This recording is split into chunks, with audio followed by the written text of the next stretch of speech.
Oh my god, you guys. We need to talk about this Star Wars The Old Republic trailer that just came out. I'm kind of losing my mind right now, and I'm about to jump into some crazy spoilers. So for those of you who just started playing the game, stop watching right now. We're talking about a trailer that just came out that has spoilers about all of the entire story of the game, so you'd want to be all the way caught up. And very important, there's some big spoilers from the Imperial Agent story and the ramifications of that story on the future of the entire game. Holy cow!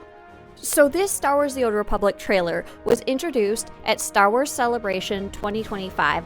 This is a convention focused on Star Wars in general, so they had gotten a featurette video space on the main stage screen for the convention. So it started off with just a fun little overview of some cool scenes from the game in the past, a nice message from one of the developers who focuses on the visual narrative of the story, and then those crazy developers, without any warning, just suddenly dropped a new trailer about the future of the story of the game that none of us knew was coming. And this is incredibly important because many players have been asking, where is the new story for the game? Why haven't we seen story in a while, especially the last two updates, which would have normally focused on story? At this moment in time, we are currently in the middle of a quite long, ongoing voice actor strike for video games by SAG-AFTRA, the Voice Actors Union. So we probably won't see any new story in the game until that's resolved, because so many of us really love having voice actors as part of our story. So for the developers to drop a story trailer is absolutely unhinged, and not to mention, because Japan is where the celebration is taking place, it's on the other side of the world. It was set some random time in the middle of the evening. And by the time I noticed it was up and I watched it the first time, I didn't even realize that it was new footage. I thought it was just a bunch of rehashed stuff going over what the last story was. So quick recap, if you don't really remember what happened in the story so far when it comes to the latest expansion, Legacy of the Sith.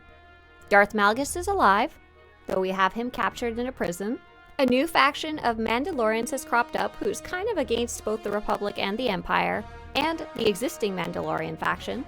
There's a new character named Sahar, who's a Jedi Padawan who's found a mysterious artifact that we don't know quite what it does. And, oh yeah, Shea Vizsla breaks Darth Malgus out of prison, and we really don't know what his plans are at all. We just know that he wants that artifact. To what purpose, we're not entirely sure. So this new trailer starts off with Darth Malgus back in prison. I'm assuming it's a bit of a flashback, and that's where I got totally thrown off, thinking that it was actually just old footage from the game. But then, wait a second, we see this player character, just one they made up for the trailer, standing in front of a cold, frozen throne. And oh my god, there's this beautiful little transition scene of the original version of that throne into an icy one. And this is Darth Malgus's space station. And this is where things get kind of complicated, and I'm such a nerd about it. I'm so sorry, I could talk about it for ages. I love Revan lore and Starforge lore and Old Republic lore, and this is actually a big part of it. So if you've played Knights of the Old Republic, one of the main plot points is the Starforge. There's even literally a server named after it in our favorite game, Star Wars The Old Republic.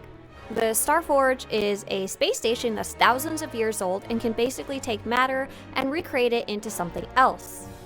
In the Starforge's case, ships. The Foundry is the second space station like that, Starforge type matter recreator, and you get to visit that one in a flashpoint in Star Wars The Old Republic on the Imperial side only of the same name, the Foundry Flashpoint. The Foundry is known for creating an endless army of droids commanded by the Foundry's master, whoever that is at the time. When it's up in space, it takes asteroids and turns them into droids. At the end of the Flashpoint, you're basically the hero of the Empire. You stop the current master, and you can actually hand it over to the Empire, where they say that their teams are going over the Foundry, and it'll take some work, but everything should be salvageable. Later on in the story, that's part of the original story from when the game was first released in 2011, on the planet of Ilum, we learn that Darth Malgus had the technology incorporated from the ancient Foundry into the Emperor's captured space station from the Jedi Knight story. This new combined space station doesn't really have a name. It used to be the Emperor's Fortress. We often just call it Darth Malgus' space station. You get to head there at the end of the vanilla base story of the game, and basically you overload the foundry generators, and there's going to be explosions, and the whole thing falls out of the sky onto the planet of Ilum.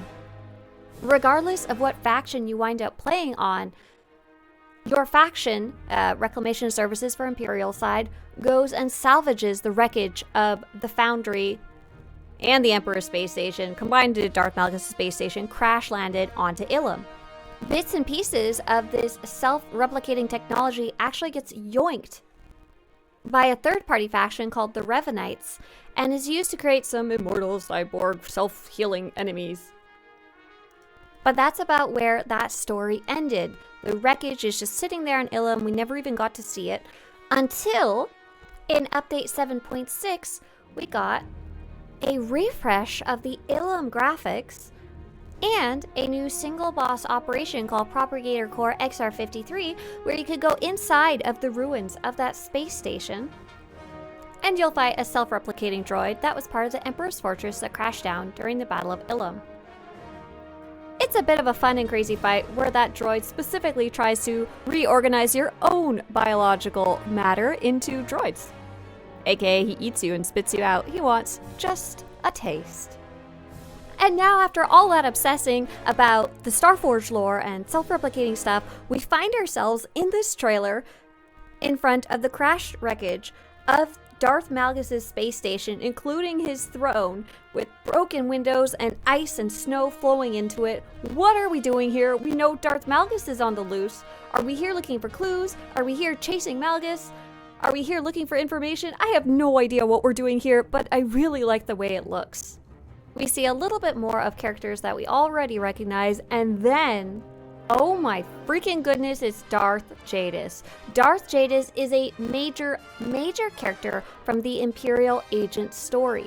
I've talked about it before, but my favorite story is the Imperial Agent story just because you have the most player agency and differences in the story depending on what you decide to choose at different turning points during the story.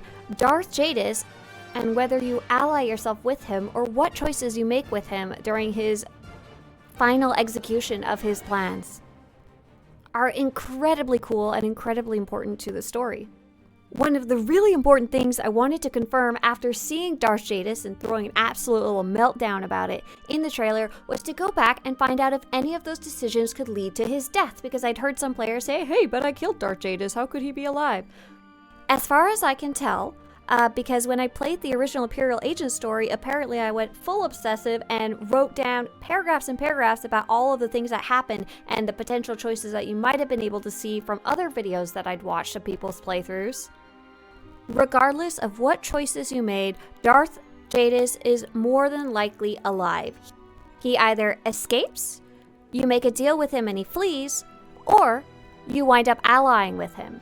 Even if you wind up allying with him, he says that he needs to leave as he's become aware of the Emperor's plans, which we've learned more about in the Shadow of Revan story, and wants to remove himself from the playing field, which was honestly probably a smart choice.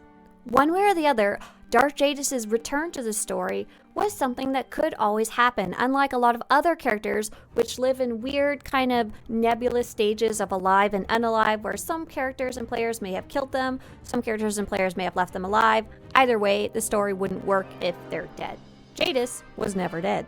Speaking of which, I'd love you to watch this short little clip of me theorizing during a very special stream where I was celebrating my birthday. And this would probably be one of my earliest live streams where I basically put on a tinfoil hat, literally, and predicted that Darth Jadis would eventually come back. I was mostly joking about it, but I definitely would be excited to see it. So next, tinfoil hat theory, Darth Jadis returns. So we talked about this a little earlier. I don't think it's very plausible, but if we're going full tin hat, we got to get Darth Jadis back in here. Can you imagine if he just showed up with some crazy armada and took over the Dark Council? The Jedi are so screwed. That would be amazing. We can just delete the Mandalorian storyline and do Darth Jadis instead. It's fine. The rest of the trailer is some clips from previous events that happened. What looks like Darth Malgus continuing to escape from prison with Shae Vizsla. that mysterious device that I think can find Force users? Not entirely sure.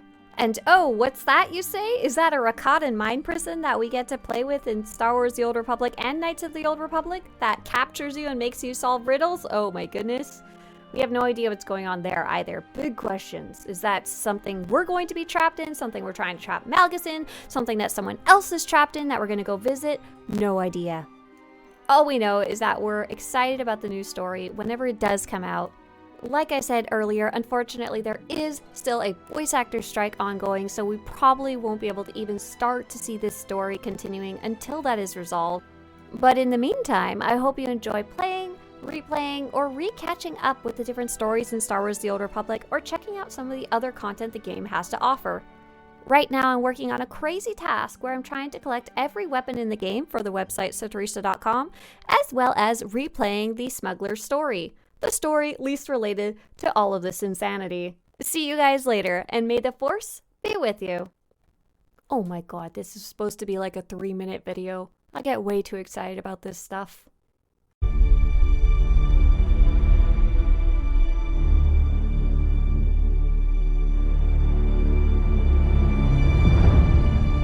Our paths are not destined. They are forged. Shaped by ambition and fear. The desire for power. The need for control. The price of obedience. We allowed corrupt doctrines to dictate the paths before us. No longer. A change is coming to the galaxy, forged from pain and rage and sacrifice. My chains are broken, and now